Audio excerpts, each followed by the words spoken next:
I always thought it'd be better to be a fake somebody.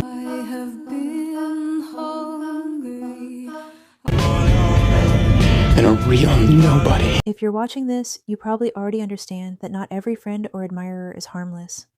Some people are magnetized to you not out of love, but out of lack. They want to fill themselves with your energy, your favor, and your destiny. In this video, we're unpacking the talented Mr. Ripley on a spiritual warfare level.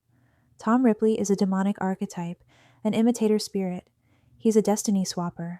And the thing about destiny swappers is, they always need proximity.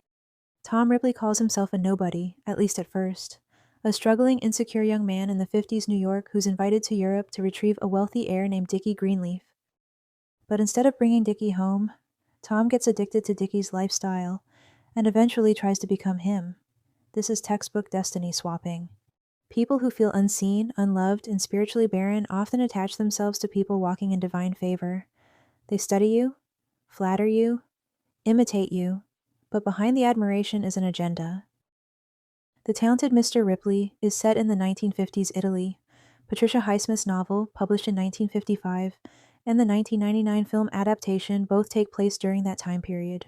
The story follows Tom Ripley as he travels from New York to various picturesque Italian locations like Rome, Mongebello, a fictional town, Venice, and San Remo, immersing himself in a glamorous expat lifestyle while concealing darker motives. Despite its dark undertones, The Talented Mr. Ripley is a visually stunning film, hauntingly beautiful in both its aesthetic and atmosphere. It's truly one of my favorites.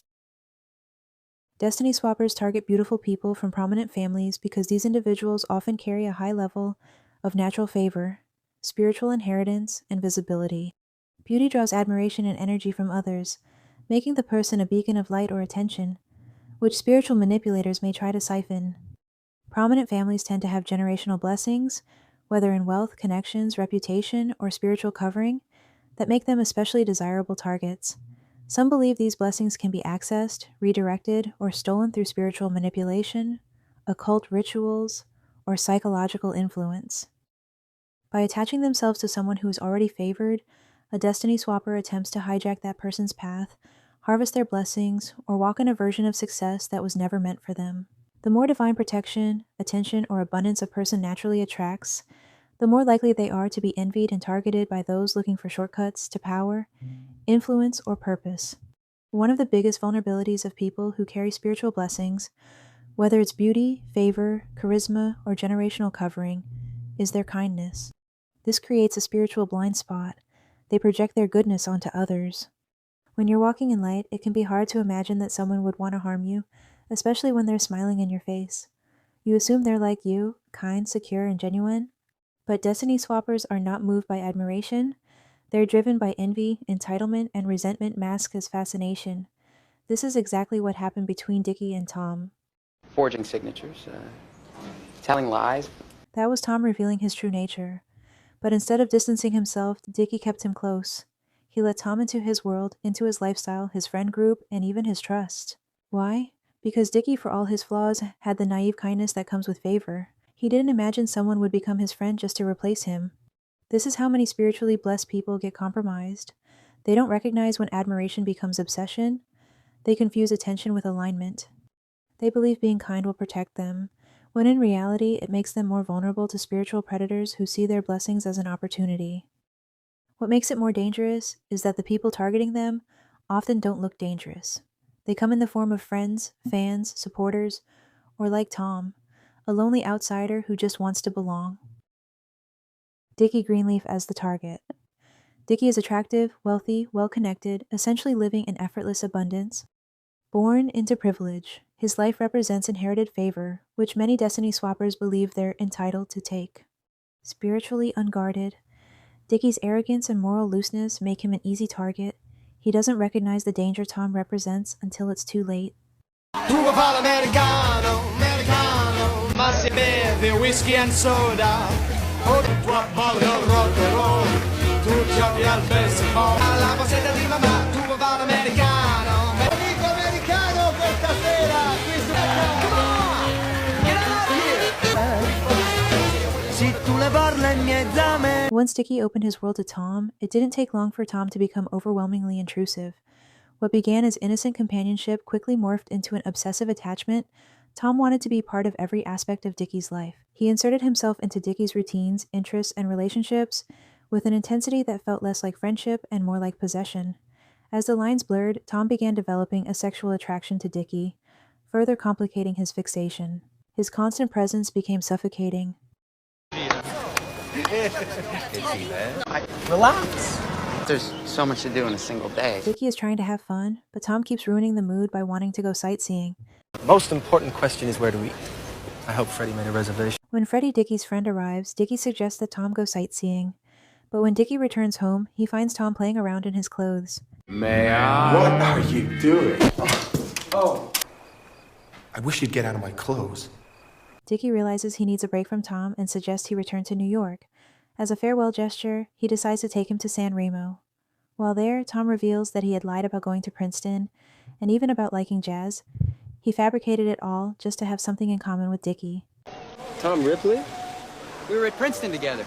I knew it! I knew it. Marge and I had a bet. You even like jazz? Or was that for my benefit? I kinda like everything about the way you live. Dickie finally realizes he has nothing in common with Tom. Still, instead of cutting ties abruptly, he sticks to his plan of being cordial and takes Tom out on a boat one last time. You love me. You're not marrying me. Tom, I don't love you. No, I'm a little relieved you're going. You can be quite boring. I think we've seen enough of each other for a while. What? You can be a leech. You play the sax. You want to play the drums. Which is it, Dickie? What do you actually play? Who are you to tell me anything? During the trip, Dickie makes it clear that he has no intention of keeping Tom in his life. Feeling rejected and enraged, Tom decides in that moment to end Dickie's life. All the time. After murdering Dickie and taking on his identity, Tom Ripley begins living a double life, alternating between being Tom and Dickie, depending on who he's interacting with. He forges documents, replicates Dickie's signature, and slips deeper into his fantasy, enjoying the wealth, prestige, and admiration that come with being a privileged young man abroad. But as suspicion grows, Tom's lies become harder to manage. Freddie Miles, a sharp and abrasive friend of Dickie's, senses something is off. When he confronts Tom and nearly uncovers the truth, Tom kills him too, pushing him deeper into a web of deceit and violence. Now, with two bodies behind him, Tom works harder to cover his tracks. He manipulates correspondence, stages phone calls, and creates the illusion that Dickie is still alive but keeping his distance from everyone. Meanwhile, the authorities begin to circle closer, and Dickie's father even hires a private investigator. You have Dickie's rings. Dickie promised me he would never take off this ring. Go and pour us both a drink. Marge comes dangerously close to uncovering the truth when she discovers Dickie's rings hidden among Tom's belongings. Sensing he's losing control of the narrative, Tom quietly decides he may have to silence her too. But just as he's about to act, Peter enters the room, unaware he's just saved Marge's life. Tom quickly retreats into his performance, masking his panic behind a smile, while Marge, shaken, realizes she may have narrowly escaped something far more sinister than she imagined. In the final act, Tom is traveling on a ship with Peter Smith Kingsley, a kind, sweet man who truly cares for him and sees the good in him. For a brief moment, it seems Tom might finally find peace in someone's genuine love, but that peace is fleeting. Tom realizes that as long as Peter is alive, there's a risk. Peter knows too much, and Tom can't afford to let anyone connect the dots. Here are some red flags that someone is trying to become you energetically. They study you closely but rarely offer anything of their own. They start talking like you, using your slang, tone, or phrases. They copy your spiritual journey but skip the discipline or trials. They subtly compete or downplay your accomplishments. They isolate you from others, so they can become the face of your energy. If you feel like someone is maybe trying to do this to you, it isn't paranoia, it's discernment. Spiritual thieves rarely announce themselves. They cloak their theft in admiration. Don't panic.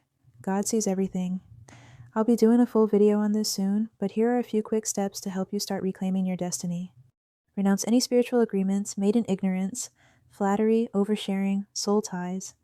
Break the spirit of imitation by declaring your name and assignment out loud. Anoint your space, especially if someone has stayed in your home or worn your things. Ask God to reissue your assignment with fresh favor and divine protection. Distance yourself.